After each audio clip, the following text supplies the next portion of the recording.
Championship finals are brought to you in part by Republic of Gamers, Intel, T-Mobile, and NVIDIA. That's right. Thank you to our sponsors. We are in the middle of the best of three between Expert as well as Ballistix, our previous BlizzCon champions from last year. Granted, with a couple of different players this time. Kaldar, you know Expert well in this situation, being down the first game, especially on Tomb. Do you believe that we're going to be looking at a first pick situation, or you think they'll make sure to get their own battleground? It's actually a really good question, and I can't really give you an answer since they've done both in the past. So traditionally in Europe, you would expect the first pick to be taken. But if there is a team out within the top three that would get over and say, okay, we want to play a particular battleground, it's them. Now, for me, also why the question is interesting is, what does Expert want from the group? Are they willing to concede, hey, Ballistix is so strong, they are going to take the first seed and we are fighting for second seed here? Then they might not be willing to, for example, show a draft specifically designed for a particular map and wait for a later game to use that. So I would probably expect them more to head into the first pick here, which is a little bit more traditional. But overall, they could do both. They have a couple of drafts prepared for most maps. Grubby, we've been talking a lot about the tournament meta. Has there been any big surprises for you meta-wise? Well, we thought it was going to be all double support. I mean, if you read Reddit, and some people do, it's like, oh, double support, it's everywhere. But we're not drowning in it, really. There are single support comps, and they are working just fine. For me, that's one surprise. And yeah, for the rest, I think it's, you know, there are small surprises, but I think the biggest one really was from your countrymates, Roll20, Diva, Sergeant Hammer. Oh, well, why, thank you. I'll also take that and run with it. And nearly won against Team Dignitas with it as well. So, you know, these Diva picks, these have been really cool. Love to see more of that. Well, before we get into, I want to hear you guys too and what you're thinking of the meta, but let's check in with the Battleground pool and see where we're going for Game 2 between Ballistix and Expert. Ballistix choosing Dragonshire. And this has been a favored battleground for all of our Korean teams here at the HGC finals. That does mean that Expert chose first pick. Skimmy, any surprises for you meta-wise this event so far? I mean, it seems a little bit reminiscent of what we've seen going from these clashes into this event here, where if you are going to go that single support, you're going to patch it with a specialist, be it Medivh, be it Abathur, to try and complement it and sort of follow that typical style of the hyper-carry aggression that we've come to grow quite used to. But I think really for me, it's the resurgence, really, I suppose, of the Brightwing, the Karazim. EU learned about it, I suppose, with their time over in Korea, and Korea showing that, hey, we don't need to necessarily use this, but more so kind of like the hashing of that attempt that Fnatic did, where they just ran the solo Brightwing and saying, look, we're going to try and hide as many cards as possible. Also, very small specialist count. Abathur sees some play. I think he's been played about 6 times so far in the tournament. Medivh has seen a little bit of play, even more bans, but we don't really see the ranged stuff throwers like Osmodan, Zagara, and Nazeebo. Yeah, Sergeant Hammer. Was some hammer time. The funny thing was when at some point China was also extremely confused about the lack of double support, so they were trying to go for triple support so that we average out on 2 again. But gotta keep those numbers up. I know you only get away with that when you're L5 versus MVP Black. Here we go. Game 2, Ballistix up 1-0 in this best of 3 as we kick things off on Dragonshire with Team Expert having first pick, first ban.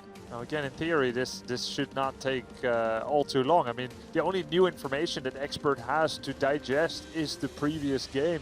And it was very smart drafting pattern by Ballistix, but the picks themselves couldn't surprise too much. So a much quicker pick this time around by Team Expert, gonna be removing Genji.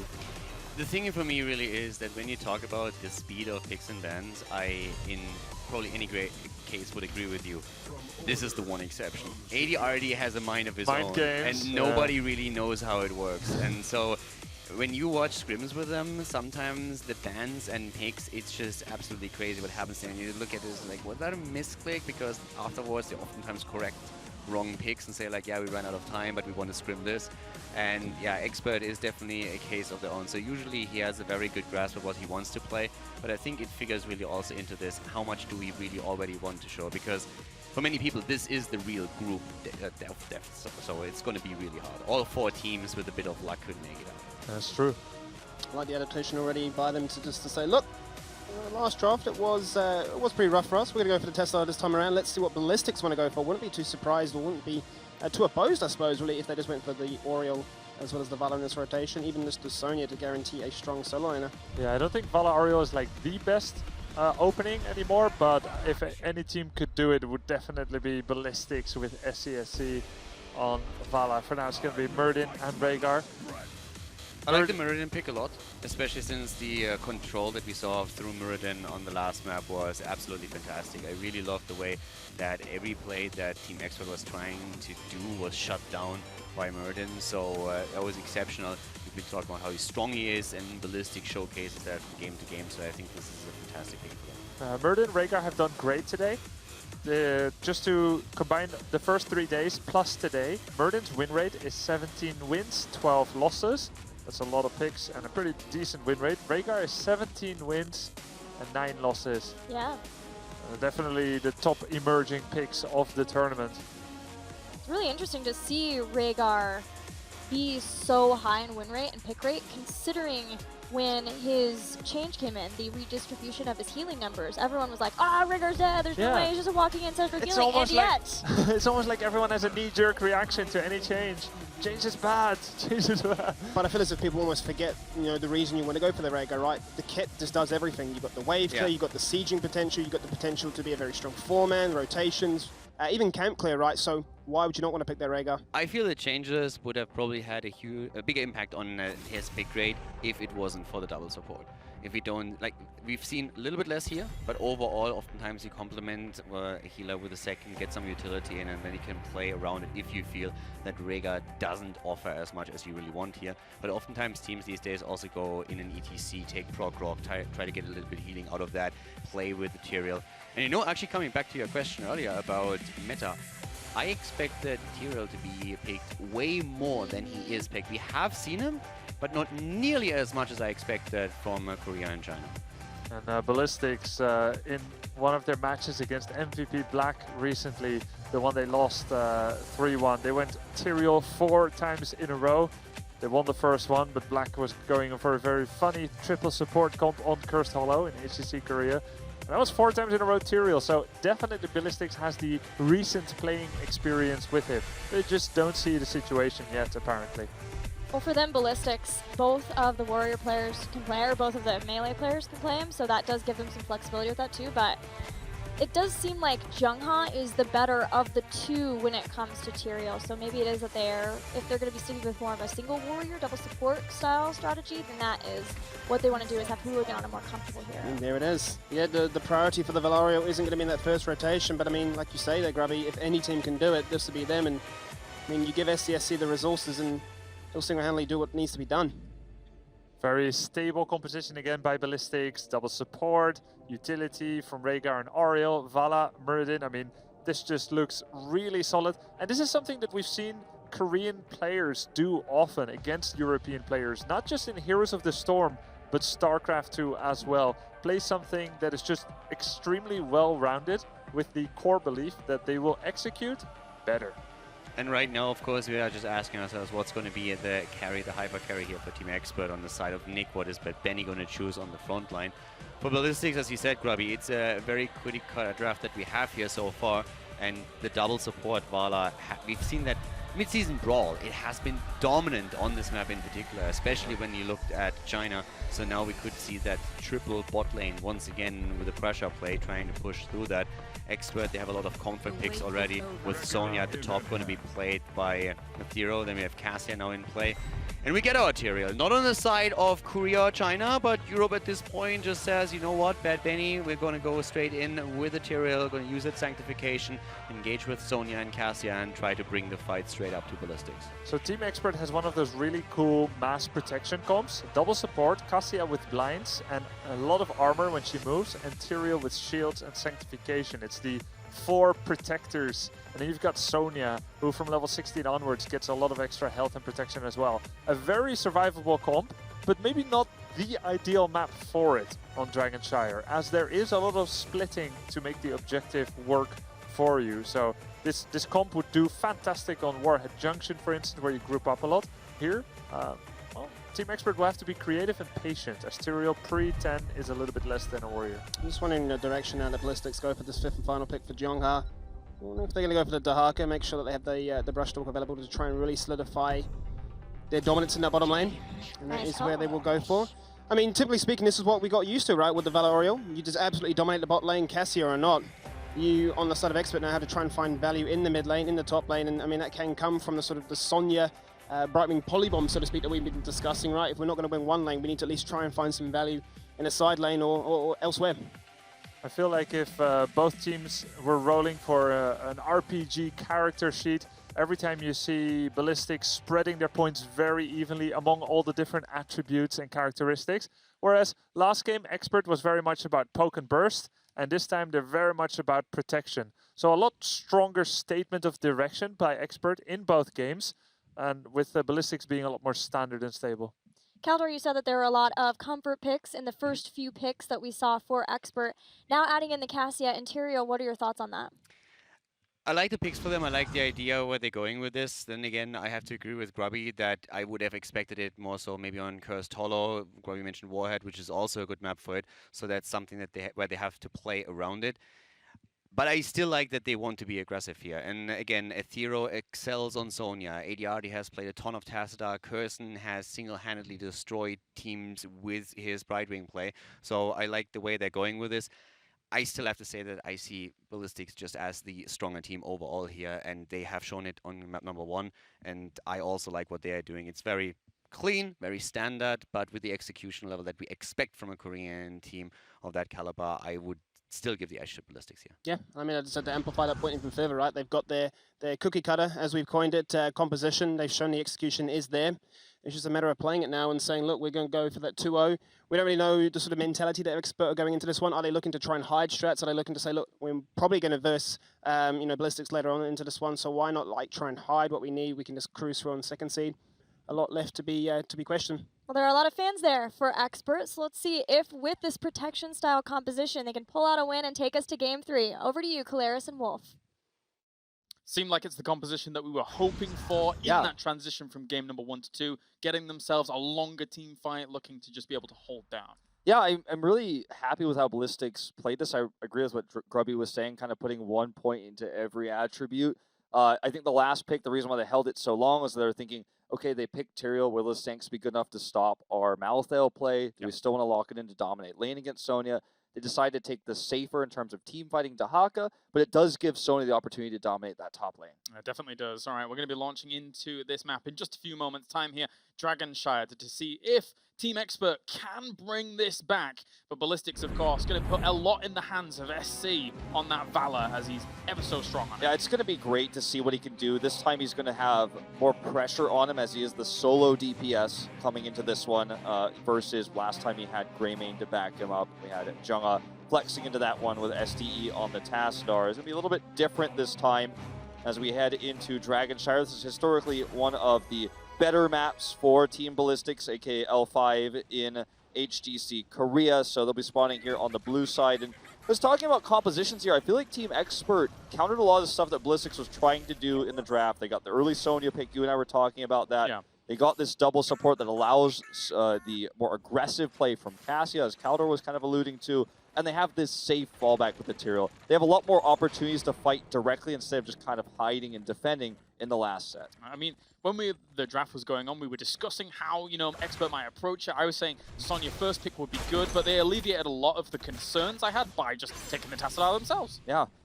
And, the Tassadar, you take it like that, you have the opportunity to switch into like a Tracer pick. It's just such a great first pick, and that's why we see it so often in the Korean region and the European region picked up very early.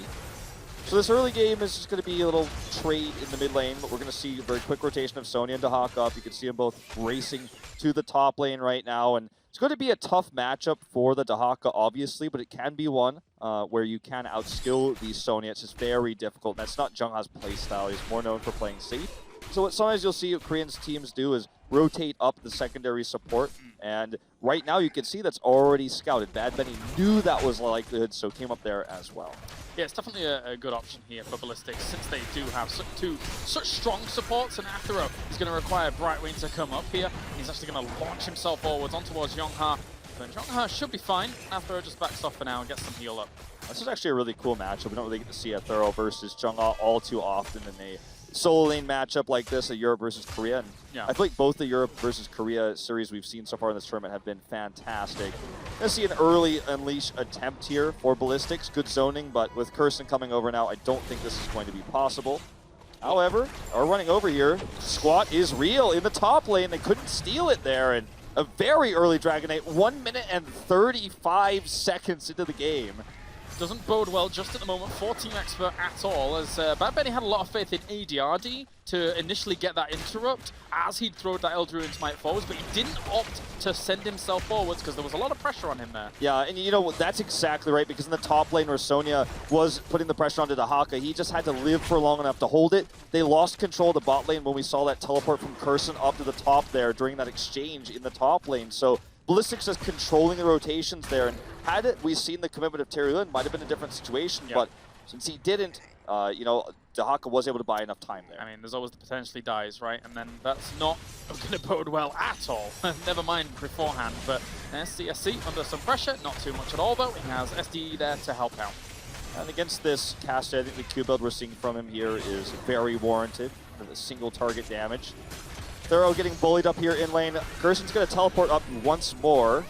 And notice how Swoi and Jungha are very willing to just go away in moments like this, despite the fact they could have tried to force a kill. Just not worth it. This is becoming an issue, though, because they are severely losing this lane at Team Expert against the Rehgar Dahaka. So that control has been so strong by Ballistix that you'd think Expert was getting value in other lanes because of the two-man so heavily dedicated, but they haven't. You haven't, because Curson has been teleporting away from said lanes, which is what allows, as you can see on the minimap of the bot lane, this heavy amount of pressure, because Brightwing just simply isn't down there. Grabbing this cap was very smart, because with a Cassia or Tasser, you can clear it very quickly. It's going to put that pressure away. But unfortunately, with the timing of the second cap being taken for Ballistix, they can clear it, and it'll be more time with the next Shrine phase. I was wondering with that the reveal that Tassadar is able to provide that, if they were going to invade that camp, because the situation was getting a bit severe in the early game. It's not, you know, unwinnable. I'm not saying that by any means, but you want this giant camp to get value. It didn't. Where else do you try and find value? Maybe with a camp invade, but they don't go for that as well. So Expert's playing this pretty passively. Yeah, and, you know, as you can see the top lane with the huge wave up there, Sonya is having problems, you know, and this is an issue. It allows Dahaka to slow rotate down. He's not going to brush talk to mid, which gives more control to the lanes. This is a bold move to try to take this neutral bruiser cap. Let's see it. With the rotation of Dahaka in, though, they could maybe try to force it. Only one minion died down there, and in fact, Rehgar is still attempting it. I think Expert is just simply going to have to let it go because of the wave clear here. Bold was a good way to describe this. Swoi's come back, so... But the thing is that now Muradin, etc., 3 members in that lane, they've established enough of like a parameter around that so that they can claim that quite handedly, so it's okay. But he's got to be careful about maybe being punished on the way out. It's very low.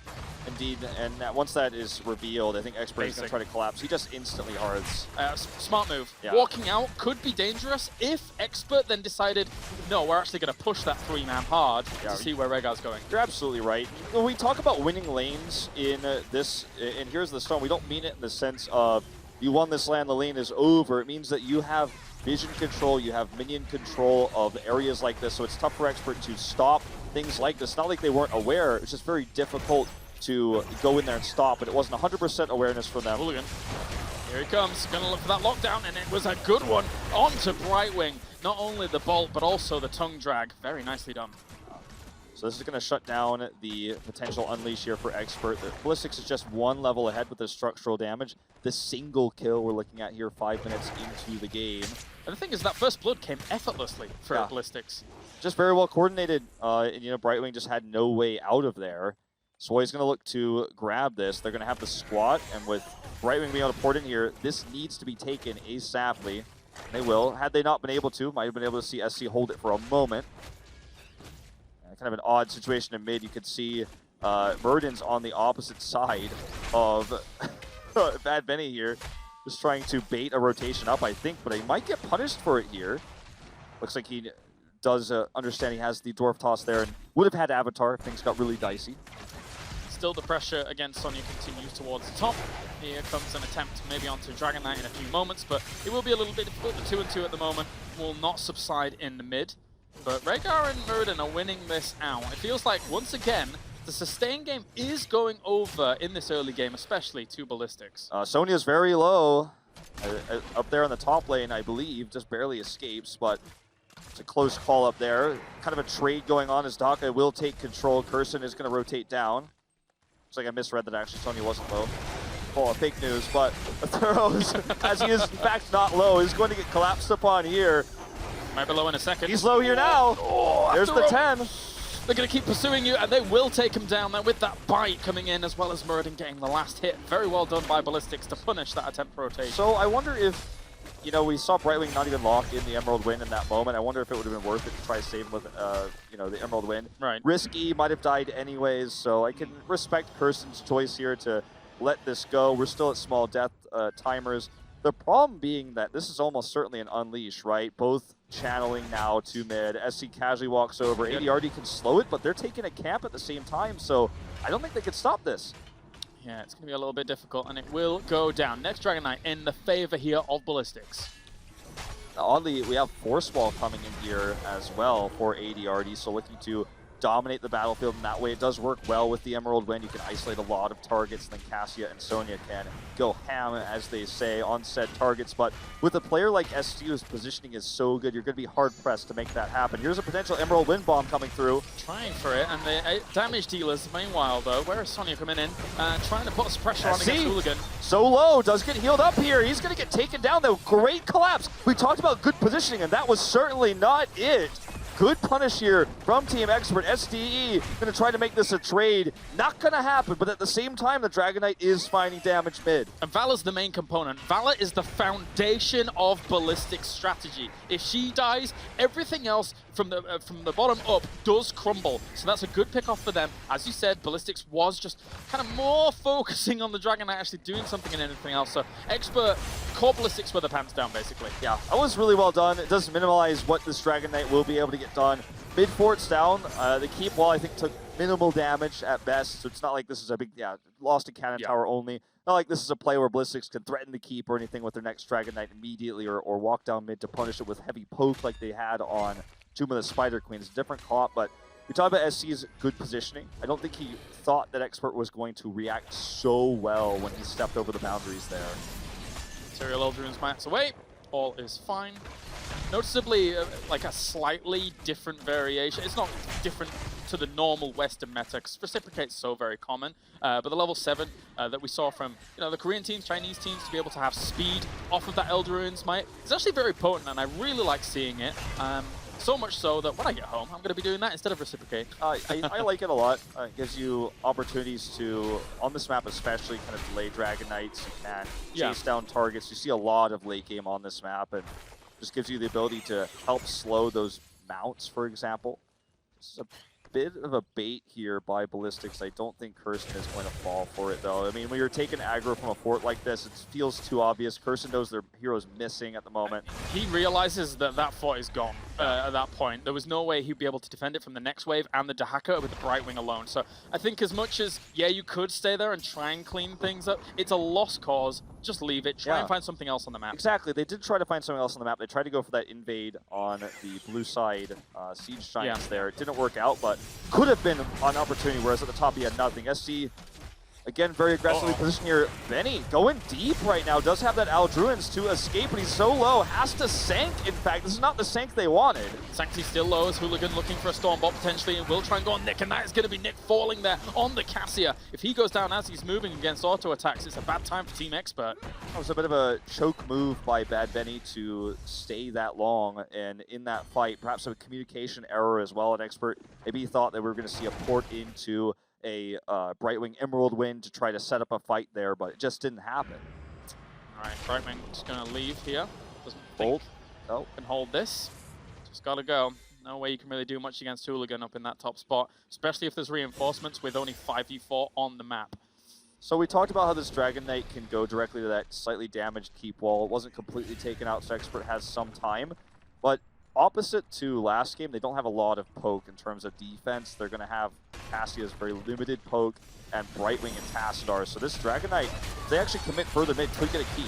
This was actually very clever, and I'll talk about it in a moment, but this is an assault on towards Ballistix here as Hooligan pops himself the avatar, keeps himself alive, and now Yongha joins the fight with the Dragon Knight. He intentionally didn't go far because he knew Expert was going to try and punish the 4-man down to the bottom while the Dragon Knight was Yeah, active. they wanted to 5-4. The Dragon Knight's not really a hero. There's a missing Dahaka in this battle right now. Bad Benny gets low.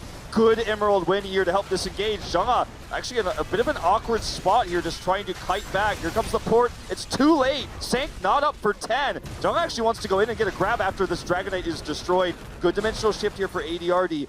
But even though they lost Tyrael, they lost Bad Benny there, I think that aggressive move at the end of the day actually saved their keep. And even though they lost a member for it and they fought down a talent tier, I absolutely think it was the right move for Expert. It's a crazy little dynamic, right?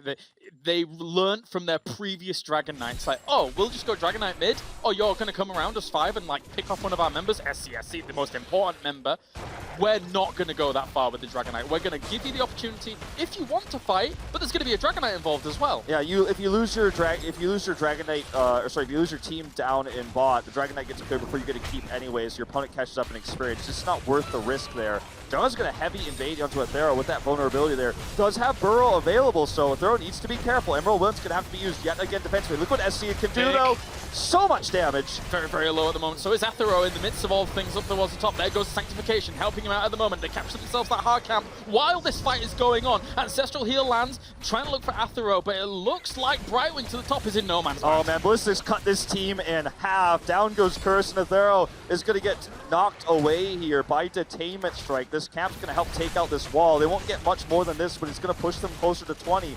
That fight really isolated Nick. He couldn't do damage. SC was doing free damage, and when the team got split in half, it was the end of the battle. And that's been a common theme as they try and attack Swoy here, but Hooligan's coming in.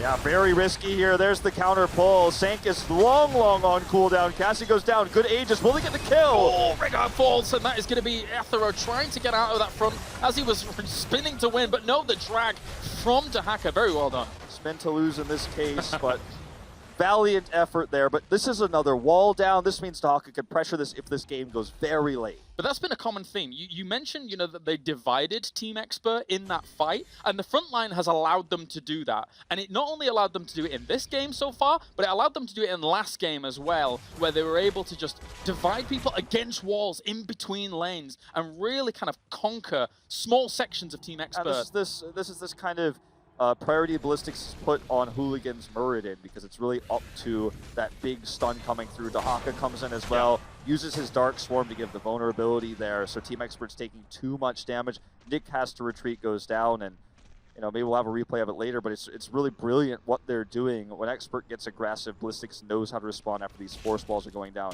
Speaking of force wall, I think it actually ends up being the right pick here. I think it's doing a lot for ADRD.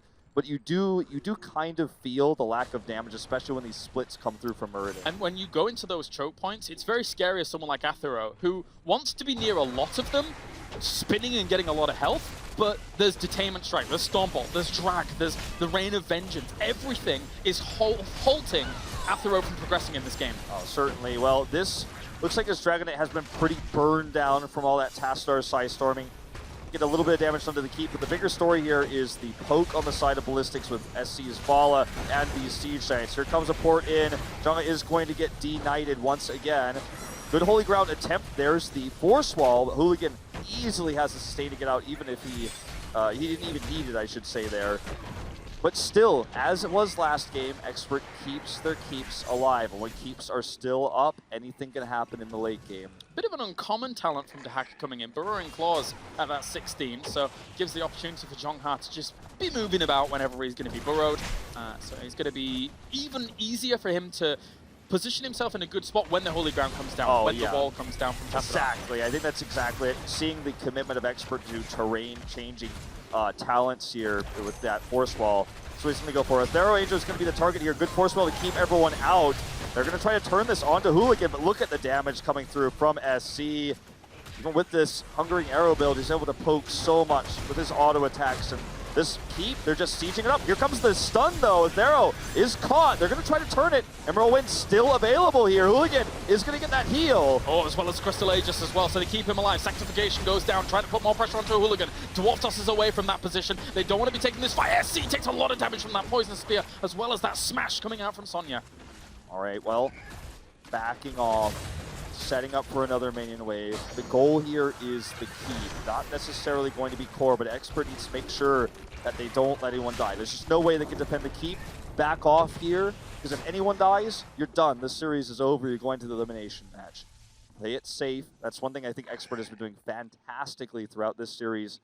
It can still come back with a later game team fight. They can get that isolation, but I feel like Ballistix is doing so well at turning these fights when the force walls and holy grounds come down. But I think they need to rely on something else to start the fight. Maybe a bright wing bomb, a bigger play. Yeah, that's kind of where, before pre-16, that's where a lot of the strength was for Ballistix. They were in chokes dividing and things like that, but now holy ground and things like that are, with the bright wing bomb potentially, are a thing in conjunction with the holy ground.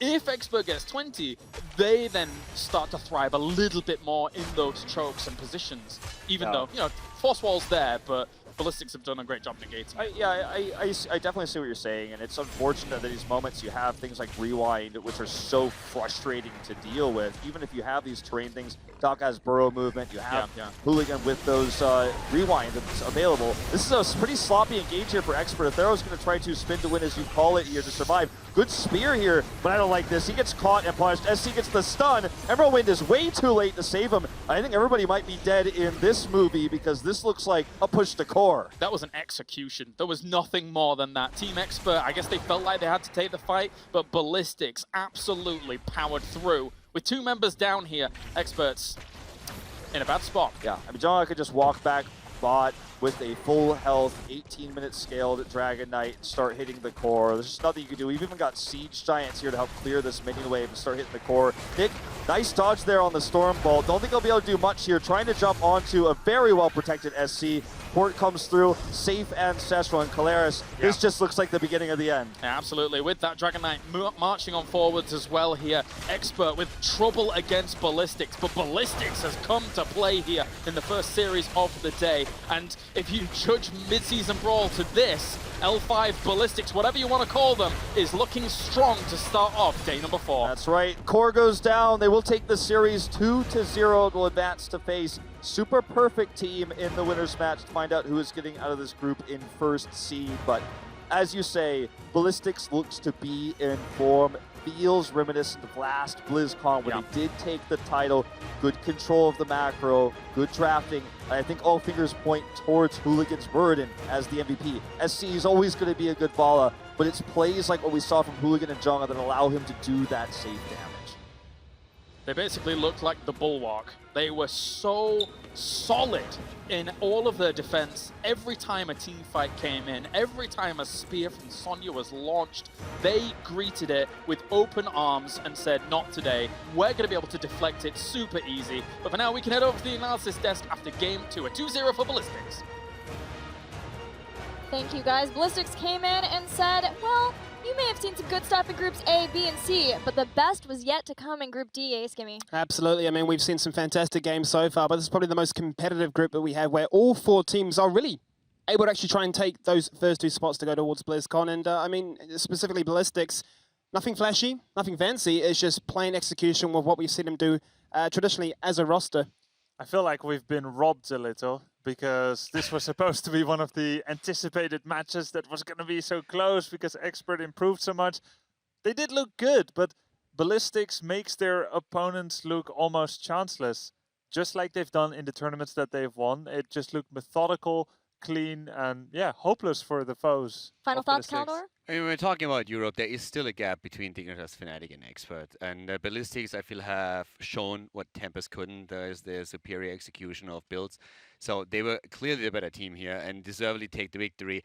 Would have loved the third map, no doubt about it. But Ballistix, I was the high favorite heading into the games, and they showed it. Well, I'm looking forward to Ballistix versus SPT Korea versus China. But for now, let's head to the stage with Cloaken for an interview. Thanks so much, Gilly. That's right. I'm here with SCSC, captain of Team Ballistix. Congratulations on a dominant win here in Group D. I've got to ask you, in Media Day, we spoke a bit. I asked you if you were feeling a bit of the pressure being the reigning BlizzCon champions, the return of the Ballistix sponsorship, and you said, not really, we have a different roster, we feel good. But now, with the departure of Tempest out of this tournament and NA advancing, are you feeling even more pressure to perform as a Korean team? 먼저 우승 축하드립니다. 그리고 사전 인터뷰 동안에요. 저희가 전 우승자로서 그리고 새롭게 블리스틱 스폰서 다시 구하셔가지고 대회 참여하셨는데 혹시 긴장감이나 압박감을 느끼시냐고 물어봤는데요. 긴장감이나 압박감이 없다고 하셨는데 최근에 이제 저번 경기에서 이제 템페스트가 이제 예선을 탈락하고 이제 NA 팀들이 많이 강세를 보이고 있는데 이거에 대해서 어떻게 생각하시나요? 이번 대회가 NA가 개인적으로 제일 폼이 올라왔다고 생각해요. 그래서 C조에서 누가 떨어져도 이상하지 않은 상황이었는데 템페스트가 떨어졌던 것 같아요. 거기서. He believes the NA team right now has the most potential in the series right now, and he says the Group C was actually a very strong group, and he didn't really know which one's gonna drop and which one's gonna win. So he wasn't quite surprised at all when NA actually went up and Tempest went down. Gotcha. Now, SCSE, I got to ask you a personal question. I know you are known as one of the best Vola players in the world. What is it about that hero specifically that you enjoy playing and that makes you so effective on? SCSA 선수는 지금 세계에서 발라를 가장 잘 다루는 선수로 사람들이 알고 있는데요. 혹시 발라 영웅을 선호하는 이유가 따로 특별히 있나요? 발라를 딱히 선호하는 이유는 없고 그냥 그 전에 발라가 좀 OP던 시절이 있었어요. 그래서 그때 연습을 좀 많이 해둬서 언제든지 뽑을 수 있게 된 것 같아요. He doesn't actually prefer Vala that much compared to other heroes. It's just that there was a period when Vala was very OP and was very strong. So at that time, he just practiced Vala a lot and it just stuck to him and he keeps using it since. Got it. Okay, well, you're not quite in the clear yet for that BlizzCon position. You still got to battle through SPT in the winner's match. How do you plan to attack the team from China? 아직 중국 팀의 SP팀이 남아 있는데요. 어떤 식으로 공략할 생각이신가요? 이번 블리즈컨 와서 중국이랑 연습을 한 번도 안 해봐서 스타일을 정확히 잘 모르긴 하는데 그냥 전경기 보고 했는데 그냥 정석적으로 하면은 충분히 올라갈 수 있을 것 같아요. During this tournament, he never actually played with the China team, and he doesn't exactly know what their play of style is. But he believes that if he just plays regularly as they practice, they'll probably beat him. All right. Well, SCSE, I can't wait to see that match. Good luck. All the best in your preparations.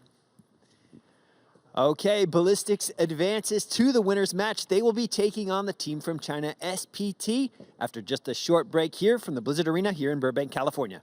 Stick around.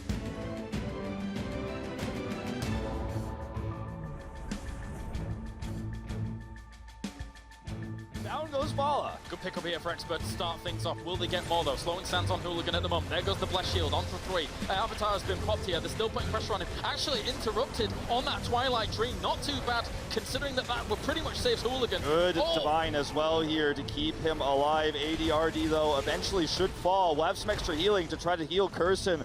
Over the wall here, just barely gets out. Cocktail, not enough. Great turnaround. Spawning at the keep wall. But Expert survives. However, what do they gain? What tools do they have? This play is fantastic from Ballistix, going around the corner, striking at ADRD, and he will fall.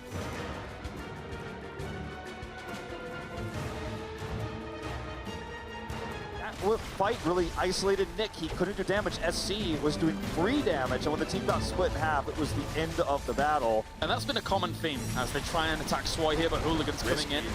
Yeah, very risky here. There's the counter pull. Sank is long on cooldown. Cassie goes down. Good Aegis. Will they get the kill? Oh, Rigger falls, and that is going to be Athero trying to get out of that front as he was spinning to win, but no, the drag from Dahaka. Very well done.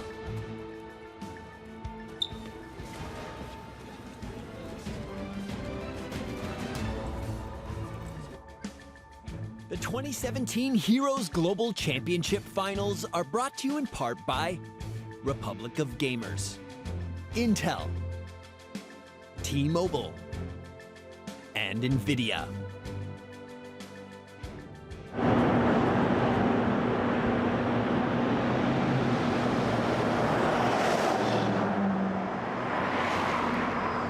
This morning we're actually up in Hollywood and we're just climbing some rocks before the tournament begins. Maybe this wall over here.